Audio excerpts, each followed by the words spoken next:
it's Raine again from Initiative Tabletop. And you might have noticed a little while ago I did a video review comparing the new cloth mat that Deep Cut Studios has released to their normal PVC mats. I had a lot of fun with the video. You guys liked it, and actually I've gotten a lot of questions on the mat itself and just some things to clarify. So what I wanted to do is I wanted to do a video update to kind of go over some of the questions I've been asked and hopefully clarify some things for you guys out there that have questions. So that being said, let's go ahead and jump into the questions, and hopefully I can get them all answered for you.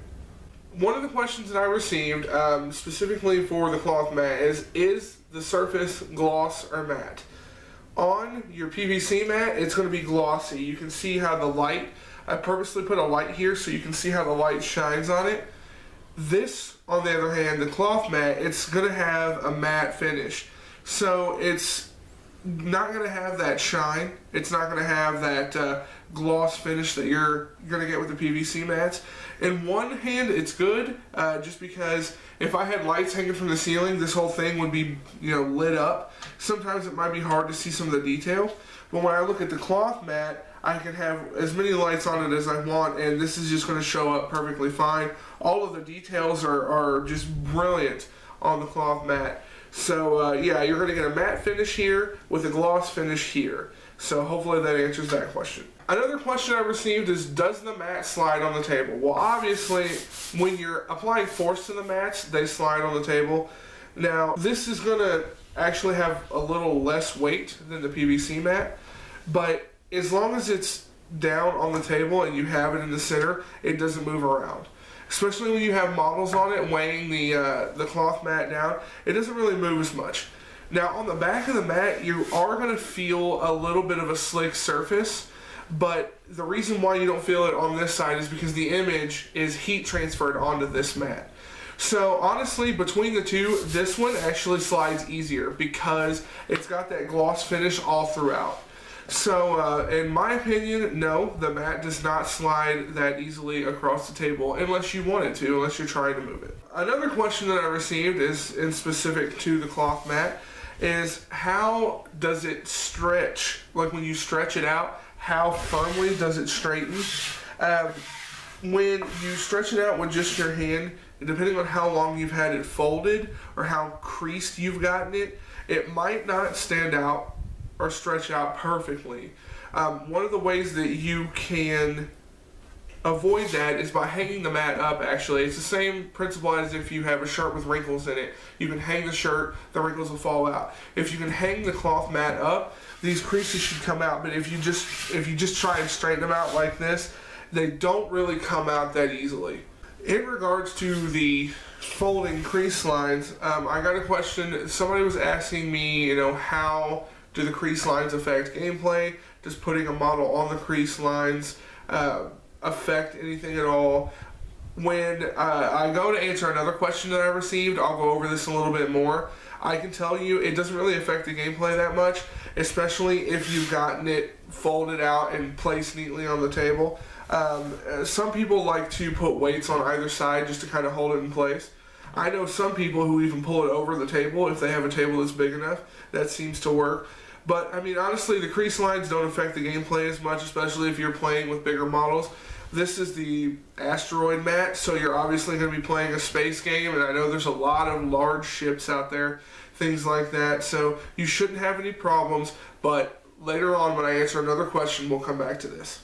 Another question that I received is, how is the picture quality compared to the PVC mat? So, my personal opinion, the picture quality on the cloth mat is many times better than the PVC mat. Now, I'm not trying to say that the PVC mats are, not good products or anything, but just like I mentioned earlier, when you have gloss versus matte, right now, where I'm sitting, I can see this image perfectly. I can see the outlines of every little asteroid, but here, right around this area, everything is lost, and that's just because I have a light shining down on it. But the cloth mats, for me, actually hold the image much, much better than the PVC mats. So when you're asking about image quality, the cloth mat definitely gets my vote on that. I have received a question in regards to ironing the mat. I've done a lot of research and spoken to some people, and ironing the mat actually seems to do pretty well as long as you just use the low steam setting.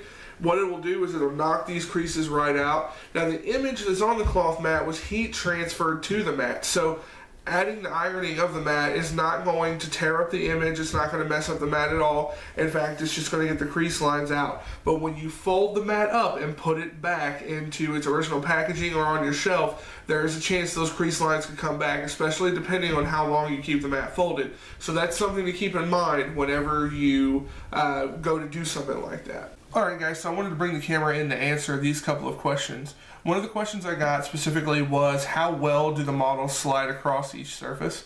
So on the left here, well, which is probably your guys' right, you have the cloth mat. Hear that? That's the cloth mat. Over here, this is the PVC mat.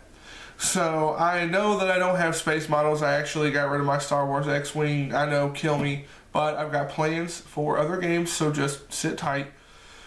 I have a Behemoth from War Machine and a Mule from War Machine, assembled and painted by yours truly. Shameless plug right there.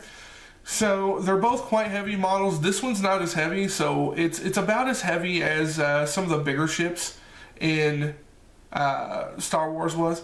And this guy is really big for like Firestorm Armada size models. So you can see what I'm doing is I'm barely putting pressure here and I'm pushing. And this is the cloth mat. And you can hear it slide across that cloth mat. Now it's actually pushing the cloth mat over here a little bit as it's moving. So that goes to show you that if you don't have something kind of weighing it down or any other models, it could actually pull the mat. Now we're going to move over to the PVC mat. And I can't push this model with the same amount of force as I could over here. I have to apply much more force to push this guy over here. You can hear that noise where he sounds like he wants to stop. So the heavier the model is, the harder it is to push on this PVC mat. So let's get this guy out of the way. Now we're back over here on the cloth mat, and this guy weighs much less, and I'm barely pushing. Barely pushing. He doesn't pull the mat as much because he doesn't have as much weight on his base. Now, another one of the questions, I don't know if you can see, there's a crease line right here. Another one of the questions I got asked was, how does the crease lines affect the models? What happens if you put a model on it? So once I get past this point, now this is a lightweight model. Now if you look closely, he doesn't move, he doesn't bend, he doesn't, trip up or anything. And now he's on that crease line. Nothing wrong is happening. So the crease lines don't really affect your gameplay as much as, if you're moving models all around one area, you might have some issues because it might pull and push the mat. But if you don't, it's not a problem. Now let's go over here to the PVC.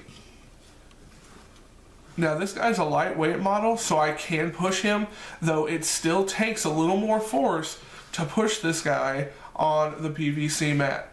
So, judging from this little test, I would have to say that the cloth mat is much easier to move the models around on than the PVC mat. So our final question today is got to do with the cloth mat. Somebody asked, how effective is it when you crumble the mat up and then reopen it? So we're going to do that right now. We're just going to crumble this mat all together. And for those of you who don't know, I am Hercules, so I have God-given strength here. So let me just go ahead and wad this bad boy up like I'm going to throw it for a touchdown. So we've got it all balled up here. And now what I'm going to do, give it a shake. Well, if I can get this to lay out correctly. So as you can see, the mat itself doesn't appear damaged, but because of the image that was transferred onto it, on this side, you've actually got more crease lines. On the back, the crease lines show through even worse. So, I don't know why you would ever want to ball this up. I feel like if you're going to pay so much money for a mat like this, that you're going to take care of it by storing it better. But if you crumble it up into a ball, wad it up into a ball. It doesn't have any issues with going back out on the table, but you are going to see crease lines that are going to affect the integrity of the mat. I feel like the more that you crumble it up and kind of just jumble it together, the worse it's going to be. So I would avoid doing that at all costs. So make sure that you're just taking care of the product. I don't think the guys from Deep Cut intended to sell a cloth mat that people could ball up and wad up and shove in a backpack. So just keep that in mind. Obviously, I'm going to iron mine now and make sure everything comes out of it.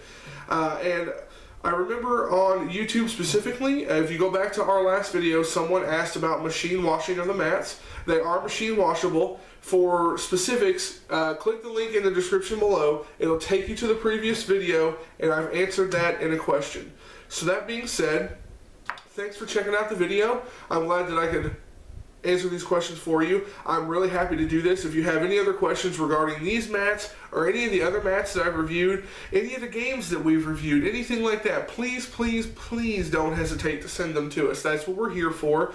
You can get a hold of us at info@initiativetabletop.com, or you can email us directly. My email is raineh@initiativetabletop.com, and K's is kh@initiativetabletop.com. So, that being said, thanks again for tuning in, and I'll catch you guys on the flip side. Until next time, happy gaming, guys.